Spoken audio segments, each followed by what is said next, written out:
Hello guys! Welcome! Collective reading tayo ngayon. So, tingnan natin kung ano mensahe sa'yo. Okay? Ng card.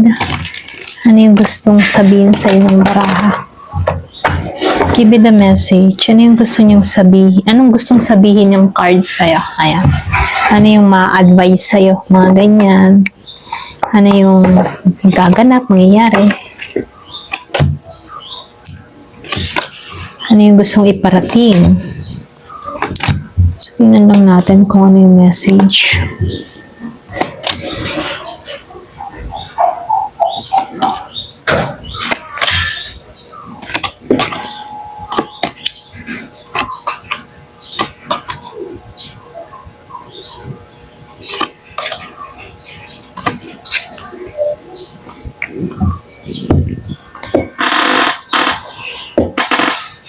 So, dito, meron Gemini, Libra, and Aquarius, Virgo, Taurus, Capricorn. Meron din ako nakikita dito na Scorpio, Cancer, and Pisces. Aries, merong Leo, and Sagittarius. Halos lahat nandito, Malakas lang dito yung air sign, Gemini, Libra, and Aquarius.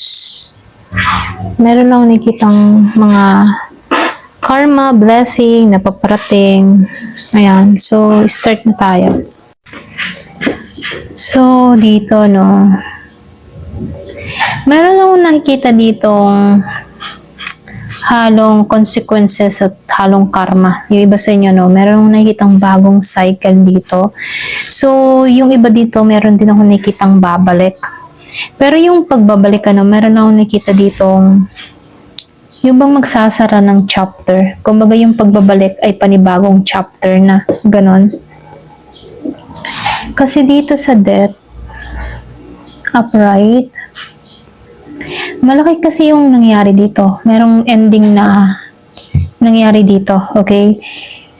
So, kung kanino mang energy to, hindi na babalik sa dati. Kumbaga merong revert or sabihin na pagbabago, okay? Hindi to rewind ha, kumbaga revert. So, nakikitaan ko dito, meron lang hindi pa balanse dito sa Two of Pentacles, yung iba sa inyo. Meron kasi nangyari dito, pwedeng na-collapse yung kanyang emotion, may sitwasyon, or connection. Merong nangyaring collapse or may kaguluhan na naganap dito kaya hindi naging balance dito sa Two of Pentacles. Yung iba sa inyo meron akong nakita ditong nasaktan kaya naging siyang cold. Merong nagiging matigas. Parang bitter siya dito. Kasi meron ditong communication na pwedeng maging harsh or hindi tapat. Dito sa Queen of Swords, reverse. So, lumalabas dito kaya nagiging cold tong taong ito dito, Kasi, nasaktan siya rito. So, malakas yung air sign, merong Libra, Gemini, Aquarius. Kumbaga, pag kinausap siya, harsh yung mga salita niya, yung mga bibig kasi niya dito, Halimbawa, tinanong siya ng person niya dito, harsh, may pagka-harsh yung sagot niya rito. Para bang very cold, walang expression, may pagka-bitter, ganon. So, nakikitaan ko dito, malakas pa rin naman yung connection dito sa The Lovers. Andun pa rin yung soul connection, Kaya lang dito, meron lang nakikita dito na para bang pinapipili. For example, sa'yo, para bang pinapipili ka dito kung mag-move on ka ba or uulit ka ulit dito. So, nakikitaan ko kasi dito, pwedeng merong nandin lang, yung iba sa inyo, may pandilin lang, merong mga tinago, hindi naging buo yung katotohanan dito. Ito yung karma na nagpa-trigger dito, okay? Kaya ang nangyayari dito, merong cycle na matatapos, okay? Kumbaga makukomplete yung cycle dito. Merong closure na mangyayari. Pwede ito yung ending na successful or pwede rin closure na kailangan mo. So, dito, yung iba sa inyo, merong lumayo eh. Para bang umiwas na lang sa gulo. So, comment ka kung ikaw yung lumayo dito. Na lumayo pero unti-unting nagmo-moving on. Then, dun sa iba naman sa inyo, ayan, pasensya na nautan ako. Yung iba sa inyo, no, merong nakikita ditong Pisces, Scorpio, or Cancer. Merong offer, pero hindi naging sigurado kung tatanggapin ba yung offer. Para kasing pagod na siya emotionally, kaya andun pa rin yung offer. Pwedeng merong nag-message dito sa tao na to, merong inaalok, or pwedeng may nangungumbinsi sa kanya rito. Pero, para bang pagod na siya.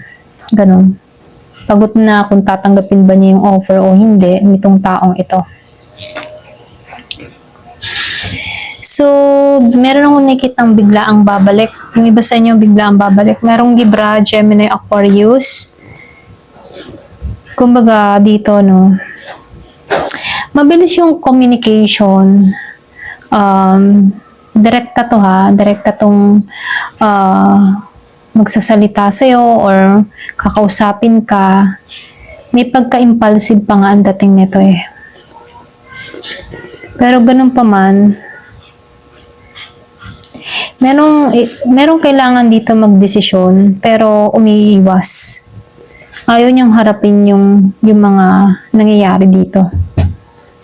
Pwedeng meron ditong mabilis na nag-message o may nag-message sa'yo dito. Yung iba sa inyo, hindi halos lahat. Pwedeng meron kang na-receive na message pero medyo undecided dito. Hindi ka makapag-desisyon. Umiiwas, may pag-iwas. Ayaw harapin itong taong ito. So, meron ditong Libra, Aquarius, and Gemini. So, kailangan lang kasi dito give and take. Kung babalik man kailangan pantay ng lahat.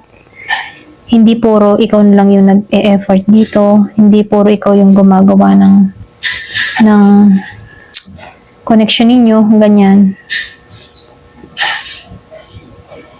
So, nakikitaan ko dito. Ito na yung karma dito itong judgment.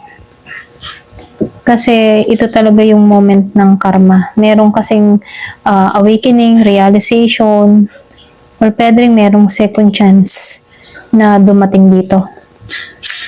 Pero hindi naman, hindi nagiging malinaw dito sa damon, Para bang meron pa ring doubt, yung iba sa inyo, nag-aalinlangan ka. Kasi pwedeng ramdam mo merong pang tinatago. Pero itong tao na to, attracted sa'yo. Pero nakikitaan ko dito na ito'y nadating, tapos aalis, darating, aalis, ganun. Ganun yung energy niya. Pero siya, attractive, ganyan. So yung iba sa inyo, meron akong nakikitang kumakapit pa rin. Pwedeng siya o pwedeng ikaw. Ayaw bagang bumitaw kahit unhealthy na yung nangyayari. Kasi masakit pa rin dito, sa Three of Swords. Meron nasasaktan pa rin. Ito yung pinaka-core. Kahit bumalik, may sakit na dala. So, lumalabas, meron ako nakikitang babalik. Merong communication or connection. Pwedeng tao mismo, pero hindi ito simpleng happy ending. Kasi, ito yan, alam mo yun, ito yung karma check sa judgment, at dito sa Seven of Swords. Pwedeng merong closure na mangyari. Merong final decision na maganap. Kumbaga, susubukan ka muli kung nasasaktan ka pa ba dito. Pwedeng tatry niya muli. Kaya lang dito, pinapipili ka dito ng mas maayos, Huwag mong hayaan na masaktan ka ulit. Bumalik man to, pero mararamdaman mo yun kung magaan ba yung aura nito o hindi. Okay? Kasi yung tanong dito, nakikitaan ko dito, kung tatanggapin mo pa ba kahit, alam mo, okay? Alam mo yung parehong pattern. So, nasa sa'yo yung sagot dito kung tatanggapin mo pa to. Kasi nakikita ko kasi dito sa Seven of Swords, meron kasi siyang panlilinlang na ginawa sa'yo dito. Para bang na-betray ka ng tao na to, nasaktan ka dito. Pwedeng umasa ka din dito. Pero nangyayari dito, nasaktan ka dito So, ikaw lang yung magdidesisyon dito kung tatanggapin mo pa to. Kasi nakikita ko dito, attractive pa rin to. Attracted yan. Attracted pa rin siya sa'yo. Meron pa rin siyang nararamdaman sa'yo. Okay? Ayan, ito lang yung nakikita ko. Ayan. Hanggang dito na lamang po. Thank you for watching. Love and peace.